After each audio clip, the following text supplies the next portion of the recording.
talagang sobrang ito po ang daming views ng pulutan mga ko vlogs ko. ngayon. Doon po ako mas minahal. Pero maabilidad kayong mag-asawa. Opo. May coffee shop. Kasama ako dun. Nagbebenta ka Ay, ng mga grabe, alam. Kunti tsura man ko. lang. Ikwento mo ang mga negosyo mo. First business po namin ni Kevin Ito yung is pulutan yung ko. coffee kiosk. Fish Sinuportahan skin. niya po ko doon. Kasi ang Pulutan first ko. business, hindi pwedeng lagi lang tayong, dapat may business tayo. Yun ang usapan namin Complain mag-asawa. agong ko. Eh, hindi po talaga coffee. So, Walang, sinuportahan niya po ako ilan, doon na, sige, mag-practice Tapos tayo ng ito coffee. yung Maliban pa po nilog. sa mga investments namin na Walang lupa, fish skin ganun. sa Kasi pundar. wala, sa totoo lang wala po kaming pera sa Dago. bangko.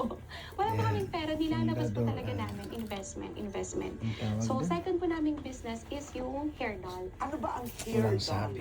Hair doll, Marjonella, is for Commercial na extensions din. po talaga siya. Naka-extension ka ba? Naka-extensions Tingin po nga. ako. Ito po. Aba, guys, in Banaya. fairness.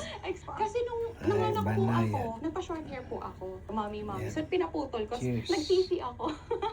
Sabi, buti na lang na ako, may salon na ako, Pundar. may hair extensions ako. So, yun po. Pero Wow, saan bago mo matulog, nakuha ang sarap. lakas ng loob na Lagi, tapos magsimula fish palagi ng skin. negosyo? Ano po, before po kasi Boss, kami dito mag-start sa ng Hong Kong. negosyo, talagang pinagpaplanuhan po namin. Etong negosyong to, kapag nalugi pa to, kaya pa rin namin. Ganun po Banayad. kasi kami mag-isip mag-asawa. So kapag naglalabas